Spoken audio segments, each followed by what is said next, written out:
চলে এসছি এর পরের ভিডিও নিয়ে। তোমরা জানো আমরা এর আগের যে ভিডিওটা ছিল সেই ভিডিওতে আমরা ক্লাস 12-এর চতুর্থ যে চ্যাপ্টার আছে, এই চ্যাপ্টারটা হচ্ছে তোমাদের সিলেবাসের সব থেকে বড় চ্যাপ্টার। এই চ্যাপ্টার থেকে আরও একটা গুরুত্বপূর্ণ প্রশ্ন, সেটা হচ্ছে ভারতের প্রধানমন্ত্রীর ক্ষমতা আর কার্যাবলী। ধরে রাখো তোমাদের এই বছর এই প্রশ্নটা সম্ভবত এসে গেছে। খুব জোর দিয়ে বলছি, এই প্রশ্নটা খুব ভালোভাবে করতে হবে। ভারতবর্ষের প্রধানমন্ত্রী তোমরা জানো আসলে সব থেকে ক্ষমতা সম্পন্ন একজন ব্যক্তি।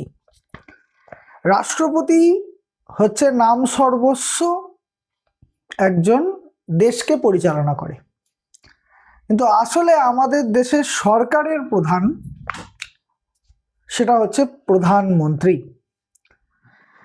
প্রধানমন্ত্রী আমরা যদি তার ক্ষমতা এবং কার্যাবলীকে আলোচনা করি, তাহলে প্রথমেই দু একটা কথা ছোট্ট করে তোমাদের বলতে হবে।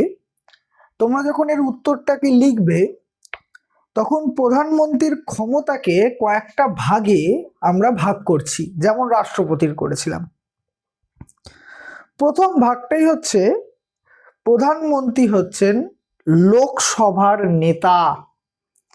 এই কথার অর্থ কি?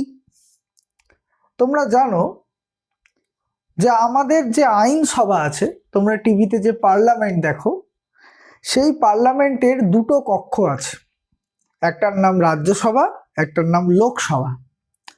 এই লোকসভা হচ্ছে ভারতবর্ষের আইনসভার নিম্ন কক্ষ, যেখানে মানুষ তাদের প্রতিনিধিকে ভোটে জিতিয়ে পাঠায়। এই লোকসভার নেতা হচ্ছেন প্রধানমন্ত্রী। তার কারণ ভারতবর্ষের গুরুত্বপূর্ণ আইন এই কিন্তু লোকসভাতেই তৈরি হয়। আমরা বলতে পারি প্রধানমন্ত্রী হলেন লোকসভার সভাপতি বা নেতা বা নেত্রী। লোকসভার বিভিন্ন সময় তিনি লোকসভাতে যা বলছেন সেটাই আমাদের ধরে নিতে হবে সরকারি বক্তব্য। তিনি এটা ঠিক করতে পারবেন লোকসভার অধিবেশন অর্থাৎ আলোচনা সভা কোন সময় ডাকা হবে। তিনি যে কোনো সময় প্রয়োজনে সভাকে স্থগিত করে রাখতে পারেন। তিনি প্রয়োজন হলে লোকসভাকে ভেঙেও দিতে পারেন। অর্থাৎ লোকসভার সব থেকে বেশি গুরুত্বপূর্ণ ভূমিকা যে নেতাটা পাশ করে, যে নেতাটার নেতৃত্বে হয়, তার নাম হচ্ছে প্রধানমন্ত্রী। প্রধানমন্ত্রী তার সব থেকে বড় দায়িত্ব হচ্ছে লোকসভাতে তিনি যদি কোনো নতুন নীতি নিয়ে আসেন, কোনো আইন নিয়ে আসেন, তাকে ব্যাখ্যা দেওয়া।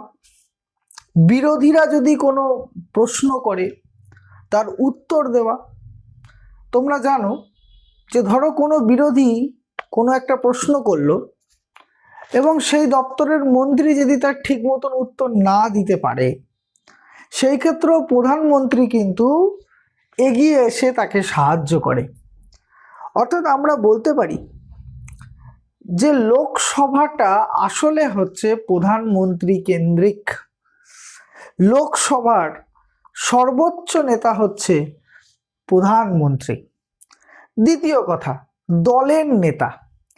মাথায় রাখতে হবে লোকসভা কিন্তু শুধু সরকার নেই, লোকসভার মধ্যে বিরোধীরাও আছে, কিন্তু দলের নেতা প্রধানমন্ত্রী যেমন লোকসভার নেতা, ঠিক একই রকমভাবে যে প্রধানমন্ত্রী হবে তিনি নিশ্চিতভাবে কোনো না কোনো রাজনৈতিক দলের হবে। যেমন ধরো আমাদের বর্তমানে শ্রী নরেন্দ্র মোদী, তিনি বিজেপি নামক রাজনৈতিক দল থেকে তিনি প্রধানমন্ত্রী হয়েছেন। আমরা বলতে পারি যে প্রধানমন্ত্রীর কাজ যেমন দেশকে সামলানো, ঠিক একই রকমভাবে প্রধানমন্ত্রীর একটা গুরুত্বপূর্ণ দায়িত্ব হচ্ছে দলকে সামলানো।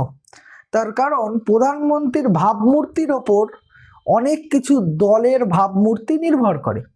মানে ধরো প্রধানমন্ত্রী একটা কোনো ভালো কাজ করলো, তার সাথে কিন্তু তার দল কিন্তু অনেকটা, তাদের ভাবমূর্তি অনেকটা এগিয়ে যায়। আবার যদি প্রধানমন্ত্রী কোনো একটা দেশের জন্য কোনো সমালোচনামূলক যদি কাজ করে তাহলে সেই দলের ভূমিকাও তাহলে কমে যায়। বিষয়টা এইরকম ভাবে দাঁড়ালো যে দলের শৃঙ্খলা এবং সংহতিকে রক্ষা করা, অর্থাৎ দলকে এক জায়গায় রাখা, দলের ভিতরে এবং বাইরে কি প্রচার হবে তার একটা গুরুত্বপূর্ণ ভূমিকা নেওয়া, এবং সব থেকে বড় বিষয় হচ্ছে এটা যে এই যে মিডিয়া আছে অর্থাৎ প্রচার মাধ্যমে প্রধানমন্ত্রীকে কিন্তু অনেক কিছু প্রশ্ন উত্তর দিতে হয় এবং ফেস করতে হয়। তাই আমরা বলতে পারি একটা দল, সেই দলের প্রধান বক্তা, সেই দলের প্রধান মানুষ হিসেবে, দলের নেতা হিসেবে প্রধানমন্ত্রীর কিন্তু একটা গুরুত্বপূর্ণ ভূমিকা রয়েছে। আমরা 3 নম্বর কথা বলবো। তাহলে প্রথম পয়েন্ট কি? লোকসভার নেতা। দ্বিতীয় পয়েন্ট হচ্ছে দলের নেতা। 3 হচ্ছে জোটের নেতা। তোমরা জানো যে আমাদের ভারতবর্ষে সরকার তৈরি করতে গেলে 50% সিট লাগে। মানে ধরো 100 খানা যদি আসন হয়, 51 খানা সিট অর্থাৎ 50%-এর সাথে 1 যোগ করতে হবে, একে বলা হয় কোটা।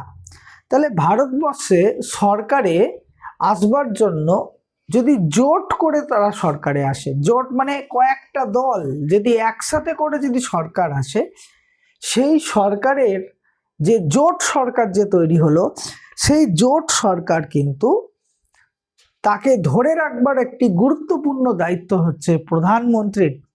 তার কারণ প্রধানমন্ত্রী শুধুমাত্র দলের নেতা নয়, প্রধানমন্ত্রী কিন্তু সেই জোটের নেতা। প্রধানমন্ত্রী যদি ভুলভাল কাজ করে তাহলে কিন্তু সেই জোটকেও কিন্তু তার দায় নিতে হবে। তার কারণ সেই জোটের মধ্যে যে যে রাজনৈতিক দলগুলো আছে তারাও কিন্তু সেই সরকারের অংশীদার। তাহলে একটা সময় ছিল, আমরা বলতে পারি সেই 70-এর দশকের আগে পর্যন্ত সারা ভারতবর্ষে কংগ্রেসই ছিল, তাদের আর কোনো জোট করে সরকার তৈরি করার কোনো দরকার ছিল না। কিন্তু 1970 সালের পর থেকে ভারতবর্ষের যে একটা জোট রাজনীতি, অর্থাৎ একটা দল তারা একা সরকার করতে পারলো না, তারা কয়েকটা রাজনৈতিক দলকে একসাথে করে জোট সরকার তৈরি করলো।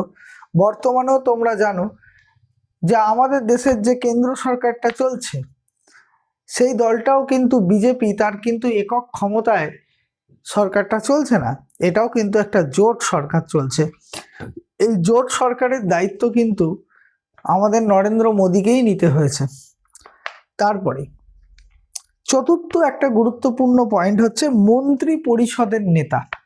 মন্ত্রী পরিষদ কথার অর্থ কি সেটা একটু পরিষ্কার করা দরকার। দেখো, প্রধানমন্ত্রী কিন্তু একা দেশ চালায় না, তাই দেশ চালায় করা প্রধানমন্ত্রী সহ আরো কয়েকজন মন্ত্রী থাকে। যেমন তোমাদের স্কুলে অনেকগুলো শিক্ষক থাকে, তার মধ্যে থেকে একজন হয়, তার নাম হচ্ছে প্রধান শিক্ষক। সেরকম একটা দেশকে চালাবার জন্য বিভিন্ন মন্ত্রী আছে, যেমন অর্থমন্ত্রী, স্বাস্থ্যমন্ত্রী, শিক্ষামন্ত্রী, রেলমন্ত্রী। এই সব মন্ত্রীদের প্রধান হচ্ছে প্রধানমন্ত্রী। তাহলে প্রধানমন্ত্রীর একটি গুরুত্বপূর্ণ কাজ হচ্ছে তিনি কিন্তু মন্ত্রিসভার নেতা, অর্থাৎ কোন মন্ত্রী, কোন ব্যক্তিকে কোন মন্ত্রী করা যাবে, কোন মন্ত্রীকে তার কাজে যদি খুশি না হন তাহলে সেই মন্ত্রীকে সরানোর ক্ষমতা, কোনো একজন নতুন মন্ত্রীকে তুলে আনার ক্ষমতা, বা একটা মন্ত্রীর দপ্তরকে পরিবর্তন করার ক্ষমতার সুপারিশ এবং নিয়োগ সাধারণত প্রধানমন্ত্রীর অঙ্গুলি হেলনেই হয়। অর্থাৎ প্রধানমন্ত্রী নিজে এই বিষয়গুলোকে সামলান কোন ব্যক্তিকে কোন মন্ত্রিত্ব দেওয়া যায়। তাহলে আমরা বলতে পারি যে প্রধানমন্ত্রী একটা গুরুত্বপূর্ণ তার ভূমিকা হচ্ছে যে প্রধানমন্ত্রী হচ্ছে মন্ত্রিসভার নেতা। প্রধানমন্ত্রী আসলে প্রধানমন্ত্রীকে কেন্দ্র করেই মন্ত্রিসভা শুরু হয়, মন্ত্রিসভা শেষ হয়। মাথায় রাখতে হবে প্রধানমন্ত্রী যখন খুশি যাকে খুশি তাকে মন্ত্রী করতে পারেন, তাকে পদচ্যুতিও ঘটাতে পারেন। এরপরে 5 নম্বর পয়েন্ট, তোমাদের 6 নম্বরের প্রশ্ন আছে। 6 নম্বরে 6টার বেশি পয়েন্ট লেখার কোনো দরকার নেই। 5 নম্বর পয়েন্ট, রাষ্ট্রপতির পরামর্শদাতা। মাথায় রাখবে, রাষ্ট্রপতির সাথে যদি দেশের বিষয়ে কোনো পরামর্শের দরকার হয়, রাষ্ট্রপতির যদি প্রয়োজন হয় বা প্রধানমন্ত্রীর যদি কোনো প্রয়োজন হয়, রাষ্ট্রপতির সাথে আইন বিষয়, সংবিধান বিষয়, দেশের সাম্প্রতিক পরিস্থিতি বিষয়, তাহলে প্রধানমন্ত্রী হচ্ছেন রাষ্ট্রপতির প্রধান পরামর্শদাতা। প্রধানমন্ত্রীর পরামর্শ অনুযায়ী রাষ্ট্রপতি যাবতীয় তার কাজকর্মকে চালিয়ে যান। আমরা বলতে পারি রাষ্ট্রপতি কোনো মন্ত্রীর ব্যক্তিগত সিদ্ধান্তকে মন্ত্রিপরিষদ কর্তৃক বিবেচনার জন্য প্রধানমন্ত্রীকে নির্দেশ দিতে পারেন। অর্থাৎ রাষ্ট্রপতি যদি মনে করেন আমার দেশের জন্য বর্তমানে কোনো একটা কাজের প্রয়োজন আছে, সেই কাজকে কিন্তু তিনি প্রধানমন্ত্রীকে দিয়ে করাতে পারেন।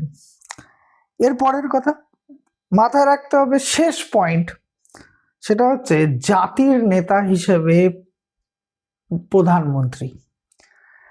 জাতি মানে নেশন, নেশন মানে দেশ। প্রধানমন্ত্রী দিনের শেষে সারা ভারতবর্ষের তিনি প্রধানমন্ত্রী। অর্থাৎ আমরা বলতে পারি প্রধানমন্ত্রীর কাজকর্মের ওপর একটা জাতি নির্ভরশীল, এবং দেশে যদি কোনো বড় সমস্যা দেখা দেয় তাহলে প্রধানমন্ত্রী কিন্তু তাকে হাল ধরতে হবে। একটা দেশে সবথেকে গুরুত্বপূর্ণ ভূমিকা পালন করবে হচ্ছে প্রধানমন্ত্রী। এবং শেষ পয়েন্ট যদি আমি তোমাদের সাথে অন্যান্যর মধ্যে যদি আলোচনা করি, সেটা হচ্ছে আন্তর্জাতিক ক্ষেত্রে প্রধানমন্ত্রী। তোমরা জানো যে প্রধানমন্ত্রীর একটি গুরুত্বপূর্ণ বিষয় হচ্ছে নিজের দেশকে পরিচালনা করার পাশাপাশি আমাদের যে প্রতিবেশী দেশ আছে, পৃথিবীর যত দেশ আছে, সব দেশের সাথে সম্পর্ক, সব দেশের সাথে আমাদের স্বার্থকে কেন্দ্র করে, আমাদের দেশের স্বার্থকে কেন্দ্র করে যে নীতি গ্রহণ করা, অর্থাৎ আন্তর্জাতিক সম্পর্কে সব থেকে গুরুত্বপূর্ণ ভূমিকা পালন করবে হচ্ছে প্রধানমন্ত্রী। তাহলে আমরা বলতেই পারি যে ভারতবর্ষে মূল যদি কোনো চালিকা শক্তি থাকে সেটা হচ্ছে প্রধানমন্ত্রী। এই প্রধানমন্ত্রীর পার্টটা কিন্তু তোমাদের পরীক্ষার জন্য খুব ভালো করে পড়তে হবে। আমি এর পরে নেক্সট ভিডিওতে তোমাদের এই চ্যাপ্টারের আরও একটা গুরুত্বপূর্ণ বিষয় নিয়ে তোমাদের পড়াবো, সেটা হচ্ছে রাজ্যের মুখ্যমন্ত্রী। তোমাদের যাবতীয় ক্লাস 12-এর যা যা সিলেবাস আছে সবটাকে সাজেশন ভিত্তিক আলোচনা করবার জন্যই আমার এই চ্যানেলটাকে সাবস্ক্রাইব করো এবং আমার পাশে থাকো। সকলকে ধন্যবাদ। আর আমার একটা পেড প্রমোশনের একটা গ্রুপ আছে, তোমরা যদি চাও আমি একটা স্ক্রিনে নাম্বার আমি দিয়ে দেবো, সেই নাম্বারে তোমরা আমাকে হোয়াটসঅ্যাপ করতে পারো। সেই হোয়াটসঅ্যাপে যাবতীয় উত্তর, যাবতীয় সাজেশন তোমরা কিন্তু এই হোয়াটসঅ্যাপ গ্রুপের মধ্যে দিয়েই পাবে। ঠিক আছে, আমি তাহলে আজকে আমার ভিডিও আমি শেষ করছি।